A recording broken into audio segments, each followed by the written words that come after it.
ನಮಸ್ಕಾರ. ಎಜುನೇಟ್ಸ್ಗೆ ಸ್ವಾಗತ. ನಾನು ಮೃತ್ಯುಂಜಯ್ ಕಬ್ಬೂರ್.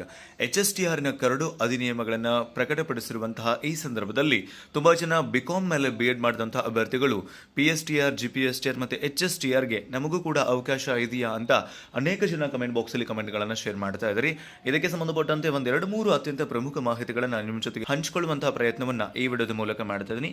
ಆದ್ಮೇಲೆ ಬಿಕಾಂ ಮೇಲೆ BEd ಮಾಡಿದಂತಹ ಅಭ್ಯರ್ಥಿಗಳಿಗೆ ಟೀಚರ್ ಆಗೋದಕ್ಕೆ ಅವಕಾಶ ಇಲ್ಲ ಅಂತಾದರೆ TET ಬರೆಯೋದಕ್ಕೆ ಅವಕಾಶ ಯಾಕೆ ಕೊಟ್ಟಿದ್ದಾರೆ ಅನ್ನುವಂಥದ್ದು ಮೂಲಭೂತವಾದಂತಹ ಮೊದಲನೇ ಪ್ರಶ್ನೆ.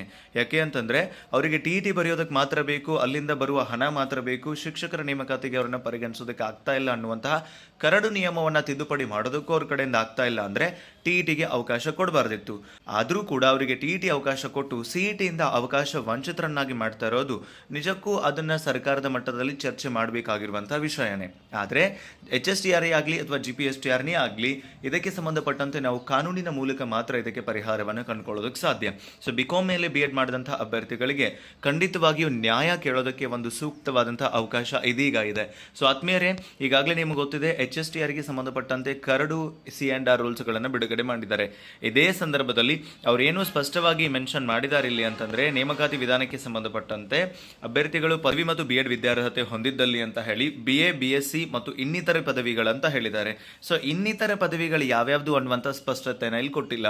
ಅದರಲ್ಲಿ ಬಿಕಾಂ ಇದೆಯಾ, BCA ಇದೆಯಾ, BBE ಇದೆಯಾ, BE ಇದೆಯಾ ಅನ್ನುವಂಥ ಒಂದು ಸಹಜ ಗೊಂದಲ ನಮ್ಮಲ್ಲಿ ಮೂಡುತ್ತೆ. ಬಟ್ ಇನ್ನಿತರೆ ಪದವಿಗಳು ಅನ್ನೋದನ್ನ BA ಮತ್ತು BSc ಅನ್ನುವಂತಹ ಒಂದು ಸ್ಪಷ್ಟತೆ ಹೇಗಿದೆಯೋ ಹಾಗೆ ಬಿಕಾಂ ಜೊತೆಗೂ ಇರಬೇಕಿತ್ತು, ಬೇರೆ ಡಿಗ್ರಿಗಳ ಜೊತೆಗೂ ಇರಬೇಕಿತ್ತು. ಬಟ್ ಆ ಒಂದು ಸ್ಪಷ್ಟತೆನ ಇಲಾಖೆ ಕೊಟ್ಟಿಲ್ಲ. ಸೊ ಇದು ಕರಡು ನಿಯಮಗಳಲ್ಲಿ. ಆದರೆ ನಿಮ್ಗೆ ಇರುವಂತಹ ಒಂದು ಬೆಸ್ಟ್ ಅಪಾರ್ಚುನಿಟಿ ಏನು ಅಂತಂದ್ರೆ ಇಲಾಖೆ ಇದೀಗ ಇದಕ್ಕೆ ಆಬ್ಜೆಕ್ಷನ್ ಅನ್ನ ಕಾಲ್ಫಾರ್ಮ್ ಮಾಡಿದೆ. ಆಬ್ಜೆಕ್ಷನ್ ಕೇಳಿದೆ. ನೀವು ಈಗೇನಾದರೂ ಸೂಕ್ತ ದಾಖಲೆಗಳೊಂದಿಗೆ ಆಬ್ಜೆಕ್ಷನ್ ಸಲ್ಲಿಸಿದ್ರಿ ಅಂತಂದರೆ ಖಂಡಿತವಾಗಿಯೂ ನಿಮಗೆ ನ್ಯಾಯ ಸಿಗುವಂತಹ ಸಾಧ್ಯತೆ ಇದೆ.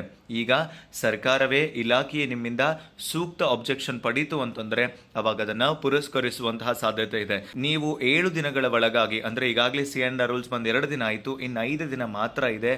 ಈ 5 ದಿನಗಳಲ್ಲಿ ನೀವು ಸರಿಯಾಗಿ ಆಬ್ಜೆಕ್ಷನ್ ಸಲ್ಲಿಸಿದ್ರಿ ಅಂದರೆ, ಮಾಹಿತಿಯನ್ನು ಇಲಾಖೆ ಕಡೆಯಿಂದ ಕೇಳಿದ್ರಿ ಅಂತಂದರೆ ಖಂಡಿತವಾಗಿಯೂ ನಿಮಗೆ ನ್ಯಾಯ ಸಿಗುವಂತಹ ಸಾಧ್ಯತೆ ಇದೆ.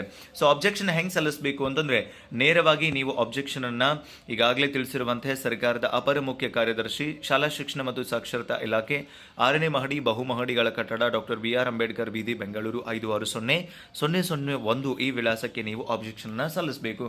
ಸೊ ಆಬ್ಜೆಕ್ಷನ್ನಲ್ಲಿ ಸ್ಪಷ್ಟವಾಗಿ ಬರೆಯಿರಿ, ಇಂದ ಅಂತೂ ಬರೆದು.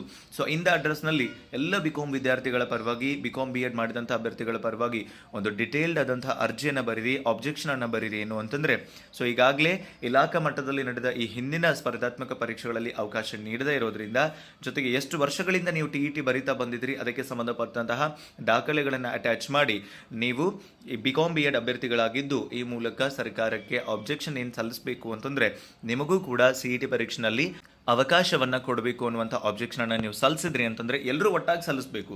ಬಿಕಾಂ BEd ಮಾಡಿದಂಥ ಎಷ್ಟು ಅಭ್ಯರ್ಥಿಗಳಿದ್ದಾರೆ, ಸುಮಾರು 14,000ಕ್ಕಿಂತ ಅಧಿಕ ಅಭ್ಯರ್ಥಿಗಳಿದ್ದಾರೆ ಅನ್ನುವಂಥದ್ದು ಮೇಲ್ನೋಟಕ್ಕೆ ಇರುವಂಥ ಮಾಹಿತಿ.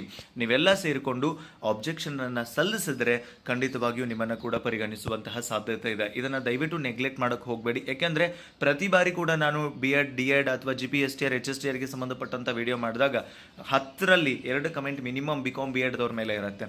ಸೊ ಬಿಕಾಂ BEdದವರಿಗೆ ನಿಮ್ಮ ಹಕ್ಕನ್ನು, ನಿಮ್ಮ ಅವಕಾಶವನ್ನು ಕೇಳೋದಕ್ಕೆ ಒಂದು ಸೂಕ್ತವಾದಂತಹ ಅವಕಾಶ. ನೀವು ಈಗ ಒಗ್ಗಟ್ಟಾಗಿ ನಿಮ್ಮ ಅವಕಾಶವನ್ನು ಕೇಳಲಿಲ್ಲ ಅಂತಾದರೆ ಖಂಡಿತವಾಗಿಯೂ ಇದರಲ್ಲಿ ನಿಮಗೆ ಅವಕಾಶ ಸಿಗೋದಿಲ್ಲ. ಅದರ ಜೊತೆಗೆ ಒಂದು ಸೂಕ್ತ ಫಾರ್ಮ್ಯಾಟನ್ನು ರೆಡಿ ಮಾಡೋದ್ರ ಮೂಲಕ ನಿಮಗೆ ನಾನು ಕಮೆಂಟ್ ಬಾಕ್ಸಲ್ಲಿ ಕೂಡ, ಡಿಸ್ಕ್ರಿಪ್ಷನ್ ಬಾಕ್ಸ್ನಲ್ಲಿ ಈ ವಿಳಾಸವನ್ನು ಕೂಡ ಕೊಟ್ಟಿರ್ತೀನಿ. ಆ ವಿಳಾಸಕ್ಕೆ ನೇರವಾಗಿ ನೀವು ಆಬ್ಜೆಕ್ಷನ್ ಅನ್ನು ಕೂಡ ಸಲ್ಲಿಸಬಹುದು. ಸೊ ನೀವೆಲ್ಲ ಒಗ್ಗಟ್ಟಾಗಿ ಆಬ್ಜೆಕ್ಷನ್ ಅನ್ನು ಸಲ್ಲಿಸಿ ನಿಮ್ಮ ಹಕ್ಕನ್ನು ನೀವು ಪಡೆಯುವಲ್ಲಿ ಯಶಸ್ವಿಯಾಗಿ ಅಂತ ಹೇಳ್ತಾ, ನಾವು ಕೇವಲ ಮಾತನಾಡಿದರೆ ಅವಕಾಶ ಸಿಗುವುದಿಲ್ಲ, ಕೃತಿಗೆ ತರಬೇಕು. ಹಾಗಾಗಿ ನೀವು ನೇರವಾಗಿ ಶಾಲಾ ಶಿಕ್ಷಣ ಇಲಾಖೆಗೆ ಭೇಟಿ ಕೊಟ್ಟು ಆಬ್ಜೆಕ್ಷನ್ ಸಲ್ಲಿಸಿ. ಯಾರಿಗೆ ಪೋಸ್ಟ್ ಮೂಲಕ ಸಲ್ಲಿಸೋದಕ್ಕಾಗುತ್ತೆ ಪೋಸ್ಟ್ ಮೂಲಕ ಕೂಡ ಸಲ್ಲಿಸಿ. ಮ್ಯಾಕ್ಸಿಮಮ್ ಆಬ್ಜೆಕ್ಷನ್ಸ್ ಬಿಕಾಂ BEd ಅವ್ರ ಕಡೆಯಿಂದ ಹೋಯಿತು ಅಂದರೆ ಡೆಫಿನೆಟ್ಲಿ ಇದರ ಬಗ್ಗೆ ಮತ್ತೊಂದು ಸುತ್ತಿನ ಚರ್ಚೆ ಆಗುತ್ತೆ. ಅವಕಾಶದ ಬಗ್ಗೆ ಖಂಡಿತವಾಗಿಯೂ ಡಿಸ್ಕಷನ್ ಆಗಿ ನಿಮಗೆ ಅವಕಾಶ ಕೊಡುವಂಥ ಸಾಧ್ಯತೆ ಇದೆ. ಆದರೆ ಇಲ್ಲಿ ಅವರು ಕ್ಲಿಯರ್ ಆಗಿ ಮೆನ್ಷನ್ ಮಾಡಿಲ್ಲ. BA, BSc ಅಂತ ಮಾಡಿದ್ದಾರೆ ಮತ್ತು ಇನ್ನಿತರ ಪದವಿ ಅಂತ ಹೇಳಿದ್ದಾರೆ. ಅಲ್ಲಿ ಬಿಕಾಂ ಅನ್ನು ಅವ್ರು ಮೆನ್ಷನ್ ಮಾಡದೇ ಇರೋದ್ರಿಂದ ಇಲ್ಲಿ ಇದೆಯೋ ಇಲ್ವೋ ಅನ್ನುವಂಥ ಸ್ಪಷ್ಟತೆ ಇರೋದಿಲ್ಲ ಅನ್ನೋದನ್ನು ಮತ್ತೊಮ್ಮೆ ಹೇಳ್ತಾ, ಸೊ ದಯವಿಟ್ಟು ಆಬ್ಜೆಕ್ಷನ್ ಅನ್ನು ಸಲ್ಲಿಸಿ ನಿಮ್ಮ ಹಕ್ಕನ್ನು ನೀವು ಪಡೆಯುವಲ್ಲಿ ಯಶಸ್ವಿಯಾಗಿ ಅಂತ ಹೇಳ್ತಾ ಸಿಗೋಣ ಮತ್ತೊಂದು ಪ್ರಮುಖ ಮಾಹಿತಿಯೊಂದಿಗೆ. Thank you so much. Have a good time.